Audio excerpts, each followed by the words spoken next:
Assalomu alaykum. Pinablog O'zbekiston kanali obunachilari, do'stlar, 2026-yil 13-mart holatida Pinablog yuklash jarayoni g'ishtlarimiz sifatiga baho berasizlar. Yuklanyapti, bitta ham burchagi sindirilayotgani yo'q. Mana shu mashinada ko'rinib turgan bo'lsa, videoda umuman burchagi singan yo'q. Adresimiz Qashqadaryo Muborak tumanida 13 ming so'm joyida yuklab beryapmiz. Do'stlar, bu g'ishtlarimiz Xitoy Hind parashogiga chiqyapti. Xitoy Hind parashogini ham O'zbekiston bo'ylab yetkazib beryapmiz. Hozir pastdagi g'ishtlarimizni ham ko'rsatamiz. Mana bu tomondan terib ustini quriganlarini yuklab beryapmiz. Bular yomg'ir, qorda hammasida qolgan, hech qanday sifatini yo'qotgani yo'q. Mana bu tomonda g'ishtlarimizni ko'rsatib o'tamiz. Hali ham g'ishtlarimiz 100% qurimagan, ozgina nami bor. 2-3 kundan yana qurib qoladi to'liq. Barmoq umuman kirmaydi.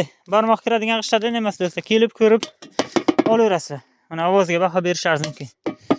Eng taydagigacha bu ko'cha tomon hozir yuklaymiz bu g'ishtlarni. Bir qatori, oxirgi qatorlari juda zo'r qurib qolgan, ichkaridagilarda nami bor. Hozir mana shu mashinaga 520 ta yuklab yuboryapmiz. G'ishtimiz, zapas g'ishtimiz bor. 2-3 kundan qurib tayyor bo'lib kelaveradi hammasi. Mana ko'rishingiz mumkin. Yomg'ir, qor hammasida turibdi do'stlar. Yomg'ir, qorda eriydi deganlar uchun umuman erimaydi. Mana tayini, loyini ko'rishingiz mumkin shu yomg'ir, qorda turganiga. Adresimiz Qashqadaryo Muborak tumanida 13 ming joyida yuklab beryapmiz. Shu yerda Qashqadaryo Muborak tumanida Pinablogdan uy qurganmiz. Ichki remont qilingan, tashqi remont qilingan, kelib ko'rib olib ketaverasizlar. Xullas, like'larni bosamiz. Kanalda yangi bo'lsangiz obuna tugmachasini bosib qo'yamiz. Kimdaki mana shu biznesga qiziqsa, mana shunday sifatli qilib Pinablog ishlab chiqarishni yo'lga qo'yib, apparatlarni ham yetkazib beryapmiz O'zbekiston bo'ylab.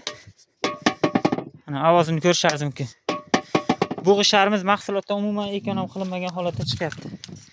Like'larni bosamiz. Kanalda yangi bo'lsangiz obuna tugmachasini bosib qo'yamiz.